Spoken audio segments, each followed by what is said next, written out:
Boa noite a todos, mais uma vez reunidos para a nossa palestra desta noite, a primeira do ano de 2021. Mais um ano se inicia e trazemos todo o aprendizado do ano passado, que foi muito intenso para cada um de nós, e continuemos firmes, perseverantes, confiando em Deus, no seu auxílio, que jamais falta a nenhum de nós. Iniciando com o Evangelho segundo o Espiritismo, por Allan Kardec, capítulo 3. Há muitas moradas na casa do meu Pai. Nesse capítulo ele fala do mundo de expiações e de provas. A mensagem é de Santo Agostinho.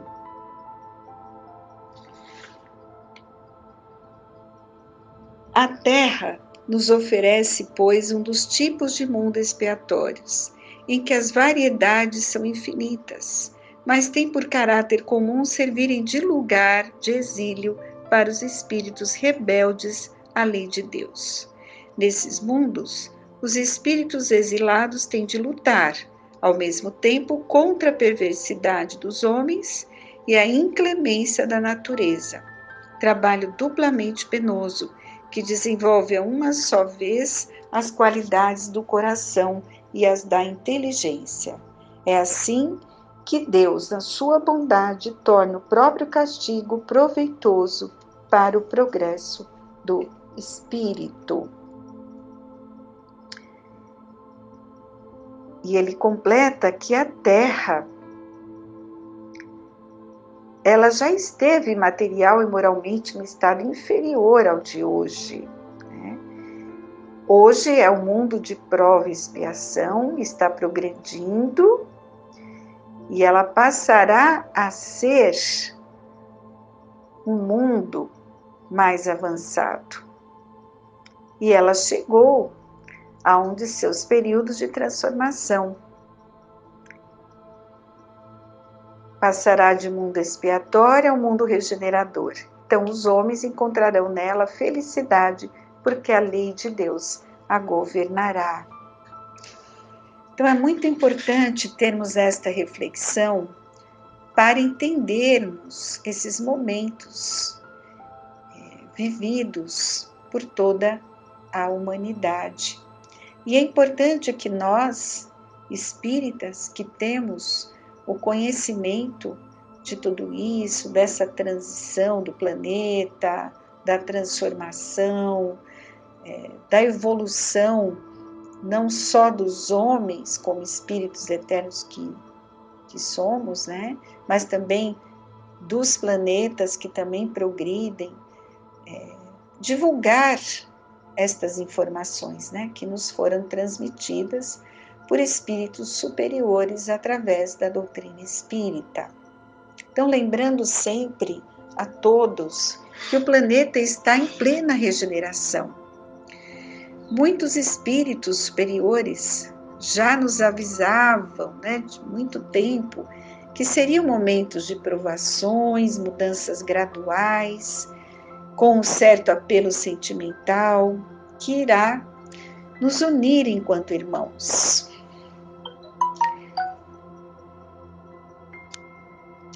Vivemos um momento de crise planetária.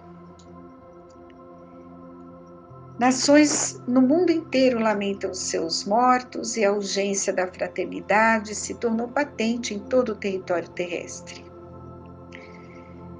E em momentos como esse de crise, a fraternidade surge, trazendo a esperança e a caridade como remédios da alma no momento em que a ciência luta no campo material para combater o inimigo, que nada mais é do que uma consequência direta de nossos excessos enquanto espíritos encarnados. O coronavírus, o causador da doença Covid-19, tem levado muitas pessoas ao desespero e ao medo. É uma doença facilmente transmitida e que causa esse receio a todos nós. E é importante, antes de adentrarmos as nossas reflexões ali das questões morais e espirituais dessa pandemia,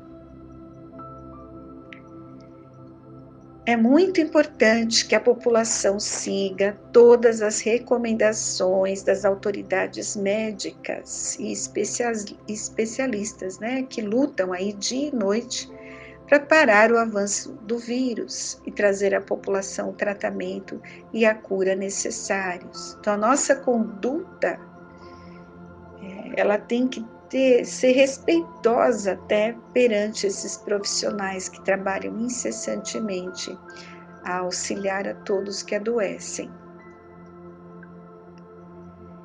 Vamos relembrar aqui o espírito Ismael, que é responsável pelo Brasil.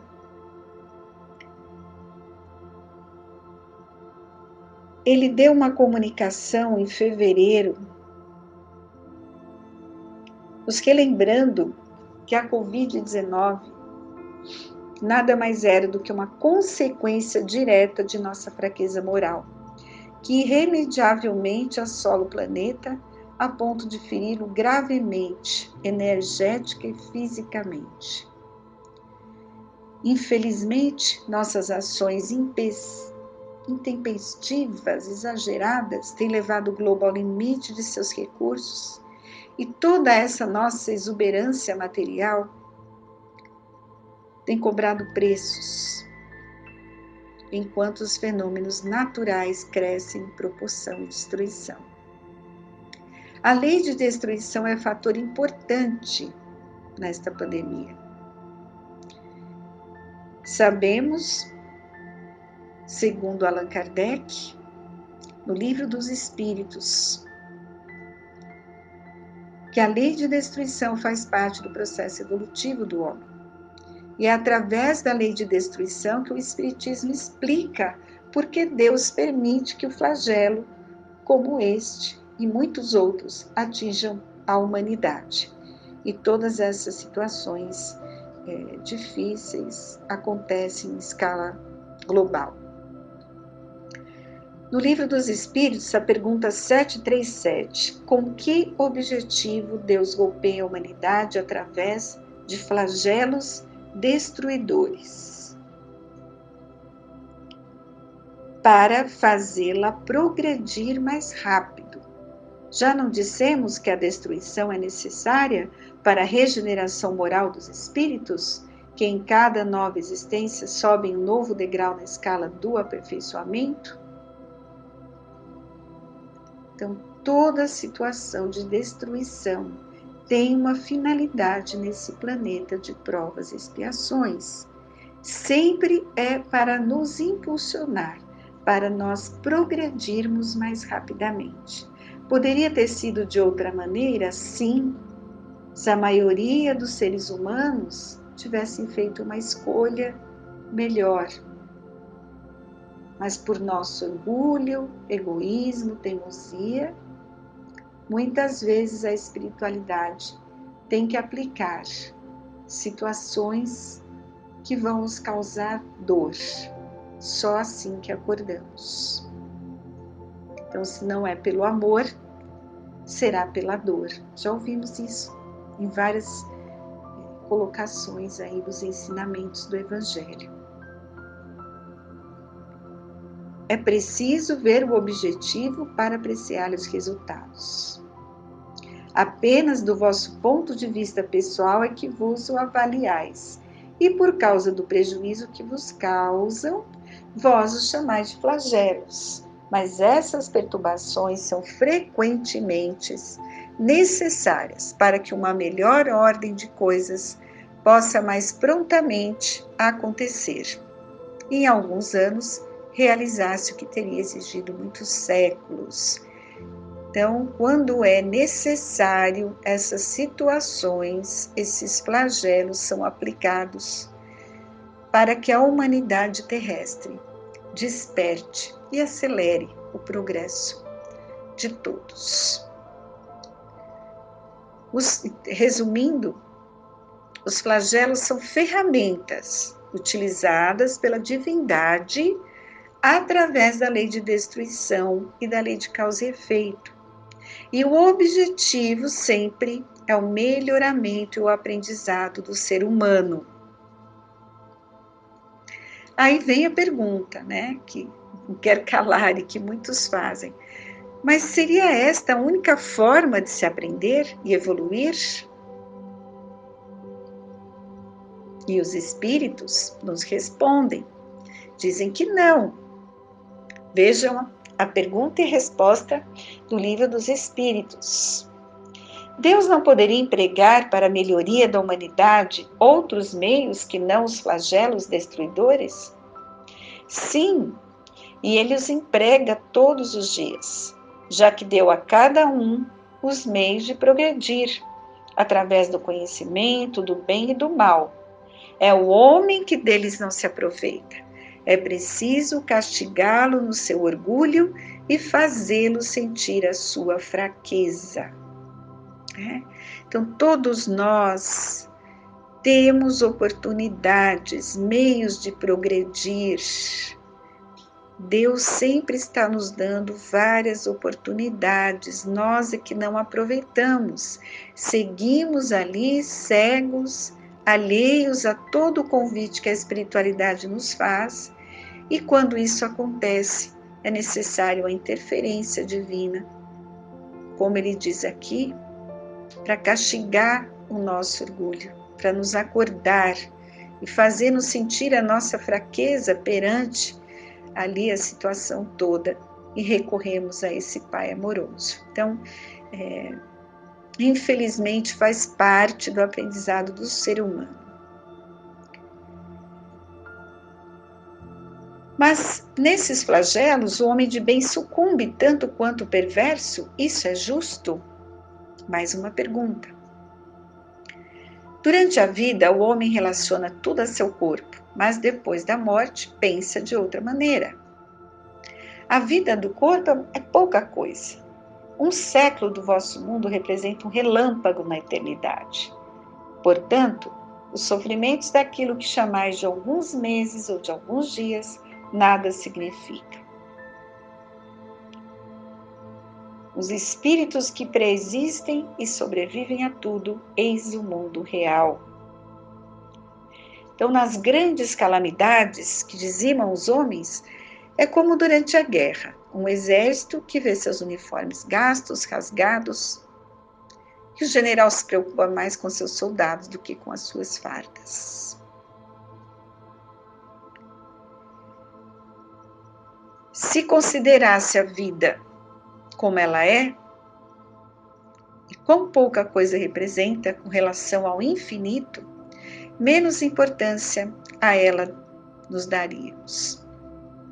Essas vítimas encontrarão numa outra existência uma ampla compensação aos seus sofrimentos, se souberem suportá-las sem reclamar.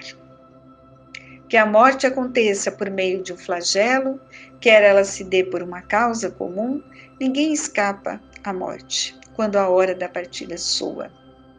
A única diferença é que nesses casos dos flagelos, o maior número desencarna ao mesmo tempo.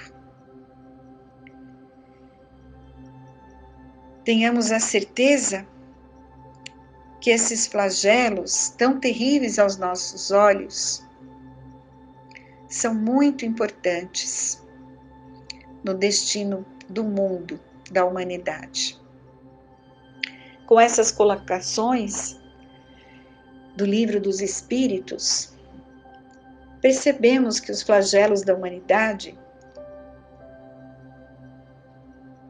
são necessários. É um aprendizado que vem da lei de causa e efeito, onde um grupo de espíritos passa por uma situação expiatória. Estão ali retribuindo a lei de Deus alguma falta pretérita. Estudamos um dos princípios que é a lei de causa e efeito, e nos traz essas respostas, né? O porquê desses desencarnes coletivos num grande número de pessoas. E qual seria o resultado desses flagelos? Eles têm algum sentido, além da expiação? Sim, esses flagelos reavivam nos seres humanos os sentimentos mais puros de caridade, de fraternidade e abnegação. Em momentos de crise como esse, o coração humano torna-se mais caloroso. E fora alguns exemplos, né? Combatendo ali qualquer barbárie, tornam-se mais caridosos. E esses flagelos, eles têm alguma utilidade do ponto de vista físico? Sim. E muitas vezes eles mudam as condições de uma região, mas o bem que deles resulta frequentemente só gerações futuras o sentem. São provas que dão ao homem a oportunidade de exercitar a sua inteligência, de mostrar sua paciência e sua resignação à vontade de Deus, e o inclinam a manifestar seus sentimentos de abnegação, de desinteresse e de amor ao próximo, se não estiver dominado pelo egoísmo. Por isso, todo aquele que estuda o Espiritismo, os seus princípios doutrinários, a reencarnação, lei de causa e efeito, deve ter a certeza de que tudo isso é uma provação que vai passar. Vai deixar o seu rastro de destruição, mas também de muito aprendizado. Por isso não podemos perder a nossa fé na humanidade, nos bons exemplos diários que surgem diante dessa situação toda. Somente o amor irá nos resgatar agora dessa pandemia. Então, a nossa atitude deve ser de estar sempre numa sintonia, vibrando muita paz e amor a todos, desenvolvendo a nossa fé, entendendo sempre que esse momento é uma consequência da nossa imprudência, dos nossos defeitos, que Deus está no leme, amparando a todos os médicos, pesquisadores. Muitos estão dando suas vidas para nos salvar. Então, toda a nossa gratidão, o nosso respeito a esses espíritos, nos cuidando, os preservando, evitando o contágio, é um dever que todos devem ter. E que sigamos com muita fé, com muita esperança em nossos corações. E assim terminamos esta reflexão desta noite. Esse capítulo da Lei de Destruição está no Livro dos Espíritos, um livro importantíssimo para quem quer conhecer a doutrina, os seus princípios. É muito necessário estudar o Livro dos Espíritos. A última parte dele fala sobre as leis. Lei de sociedade, lei de conservação, lei de destruição. Muito importante o seu estudo, a sua compreensão. Uma boa noite a todos. Continuemos com a segunda parte da nossa palestra.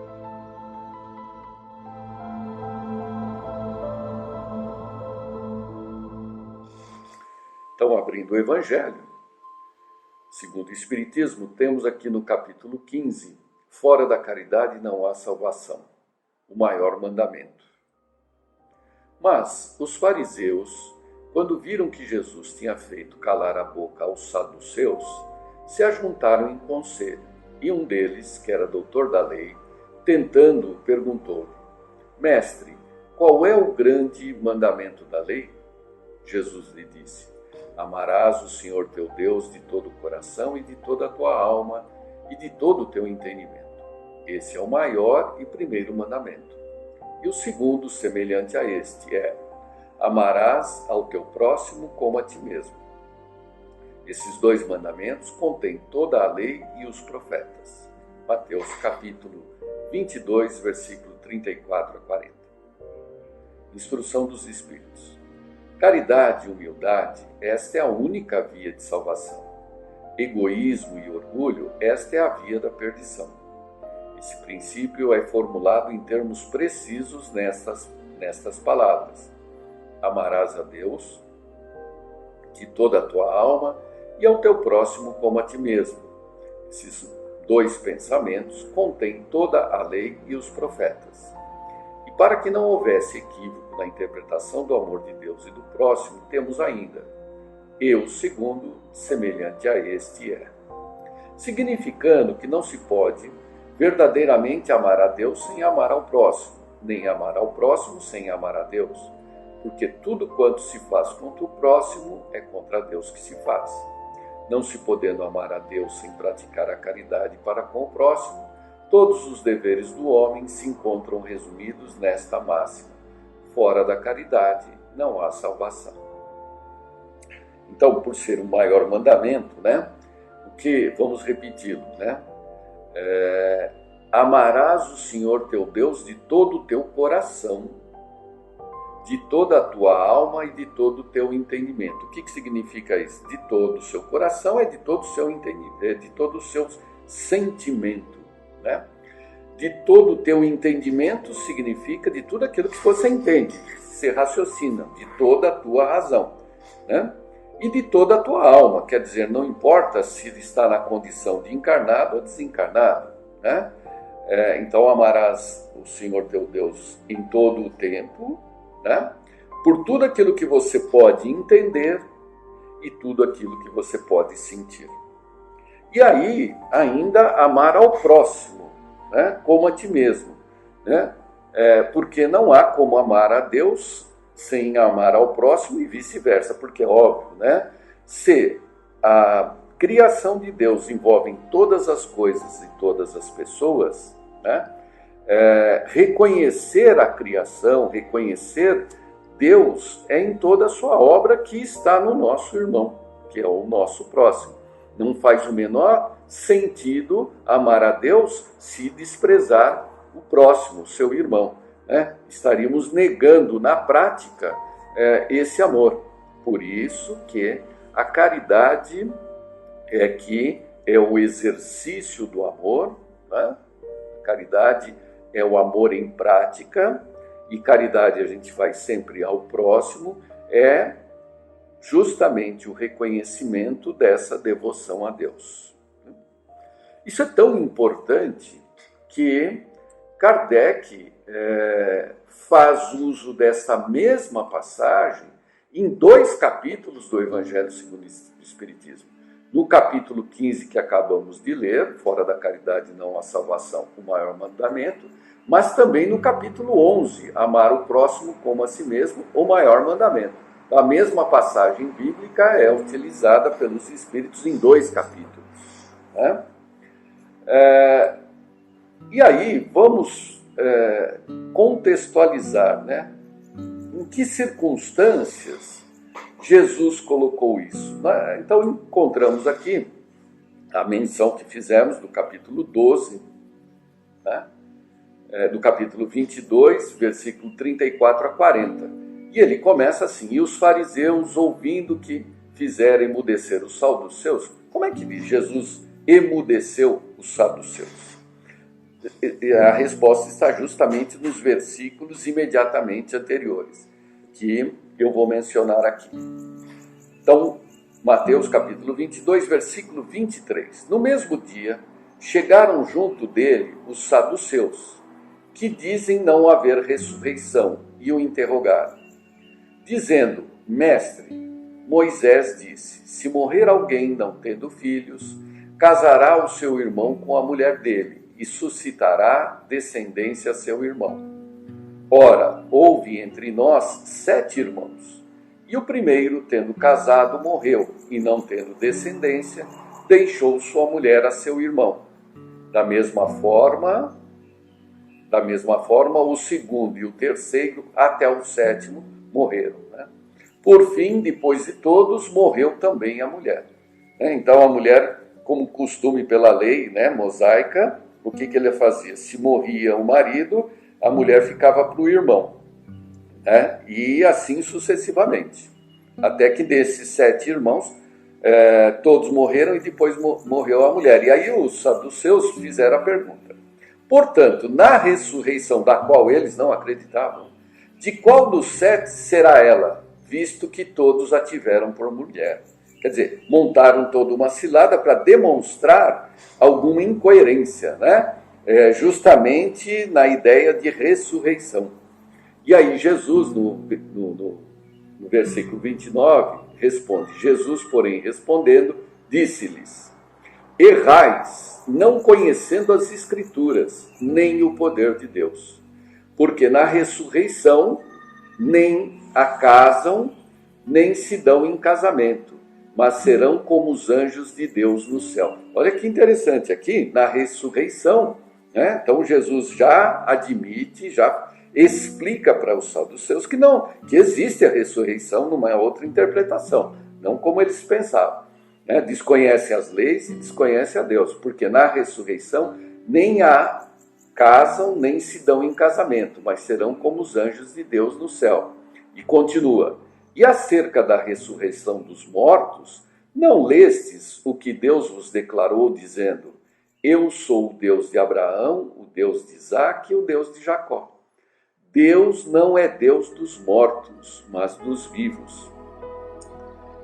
E as multidões, ouvindo isso, ficaram maravilhadas da sua doutrina. E aí entra esta citação do maior mandamento. E os fariseus, que eram opositores a saduceus, ouvindo que fizeram emudecer os saduceus, armaram uma outra armadilha para Jesus, perguntando qual era o maior mandamento, porque havia um enfrentamento, uma oposição entre saduceus e fariseus. E posterior ao versículo 40, em que Jesus comenta os 2 mandamentos, ele continua ainda: e estando reunidos os fariseus, interrogou Jesus, dizendo: que pensais vós do Cristo? De quem é filho? Eles disseram: de Davi. Disse-lhes ele: como é que Davi, em espírito, lhe chama Senhor, dizendo: disse ao Senhor, ao meu Senhor: assenta-te à minha direita, até que eu ponha os teus inimigos por escabelo de teus pés. Se Davi, pois, lhe chama Senhor, como é seu filho? E ninguém não podia responder-lhe uma palavra, nem desde aquele dia ousou mais alguém interrogá-lo. Muito bem, então, vamos continuar nesse conceito de contextualização, Quem eram os saduceus? Então, no Evangelho segundo o Espiritismo, nas informações históricas, está lá: saduceus. É uma seita judaica que se formou por volta do ano 248 a.C., assim chamada em virtude do nome do seu fundador, Sadoc. Os saduceus não acreditavam na imortalidade da alma, nem na ressurreição ou na existência dos anjos bons e maus. Apesar disso, acreditavam em Deus, e embora nada esperassem após a morte, serviam-no com interesse de recompensas temporais, ao que, segundo acreditavam, se limitava a sua providência. A satisfação dos sentidos era para eles o fim principal da vida. Quanto às Escrituras, apegavam-se ao texto da antiga lei, não admitindo nem a tradição nem qualquer outra interpretação. Colocavam as boas obras e a execução pura e simples da lei acima das práticas exteriores do culto. eram, como se vê, os materialistas, os deístas e os sensualistas da época. Essa seita era pouco numerosa, mas contava com personagens importantes e tornou-se um partido político sempre oposto aos fariseus. Esse é o comentário que contém lá no Evangelho segundo o Espiritismo, né? O que é importante destacar dos saduceus é que eles eram a classe dominante, política, né, e religiosa da época, dominante não exclusiva. Eles é quem justamente tomavam conta dos templos, do templo de Jerusalém. A grande maioria dos sacerdotes eram saduceus, não todos, né? Até na própria passagem existe aqui um fariseu que era doutor da lei. Mas eles é que representavam a Israel antiga, eles que controlavam o Estado, representavam o Estado, nos sinédrios, através das assembleias, eram quem seria o equivalente ao poder judiciário, legislativo, eles que interagiam com os romanos, com o Império Romano, né? Eles coletavam os impostos e eles mantinham o próprio exército, né, nas limitações que o Império Romano fixava. Então, eles eram a classe política dominante, né, e muito vinculada ao Templo de Jerusalém, tanto que era um deles o controle total sobre os sacrifícios e tudo mais. No ano de 70 depois de Cristo, né, com a destruição do Templo de Jerusalém, essa seita praticamente foi extinta, né? Mas eles tinham como opositores os fariseus, né? Que eram uma outra seita também judaica, da qual tem-se pouca referência. O que se sabe a respeito dos saduceus é justamente através de escritos de um fariseu, né? Por isso que não se leva muito a rigor, porque era um opositor, né, falando do grupo, o que já compromete a sua opinião.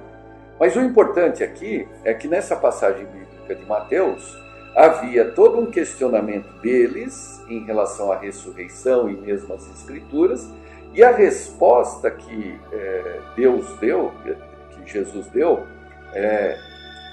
colocando que o maior mandamento é amar a Deus sobre todas as coisas, né, e o próximo como a ti mesmo.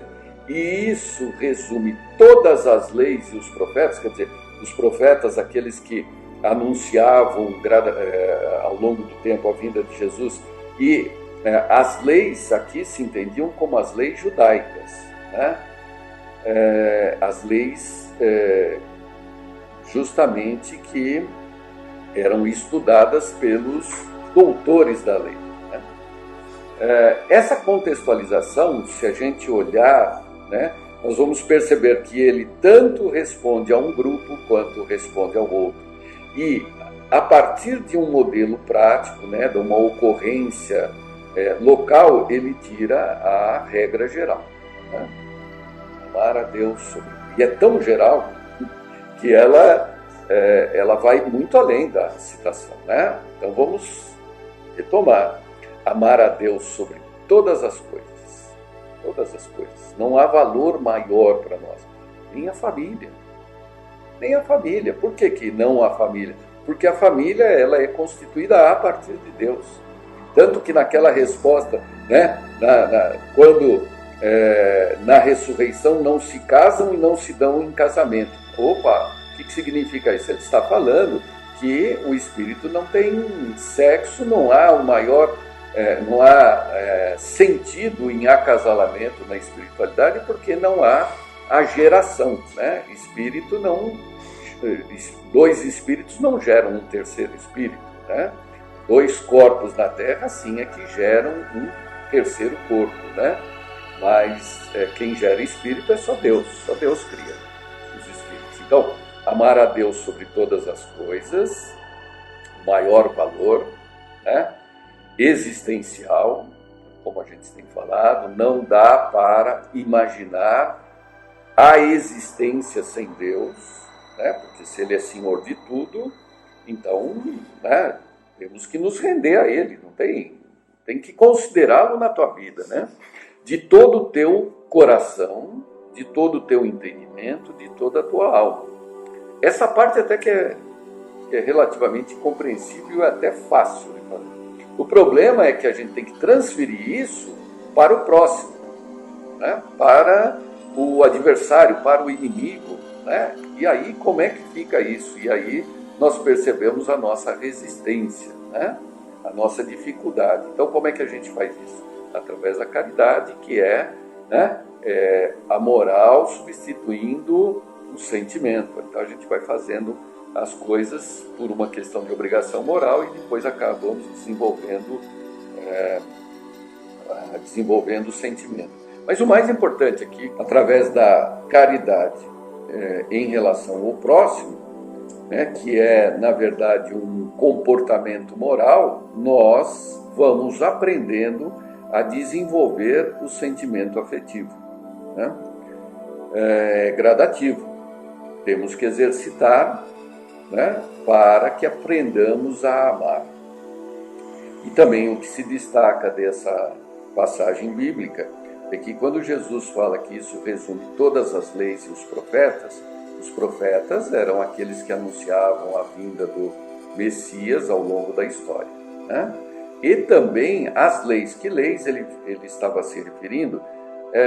Num primeiro momento poderíamos pensar que são as leis judaicas, né? As leis que ordenavam lá a sociedade, o comportamento social daquele povo daquela época. Mas não, nós aprendemos com os Espíritos que as leis, né, quando se fala em resumir todas as leis, são todas as leis físicas, químicas, biológicas, leis sociais, advindas de Deus, né?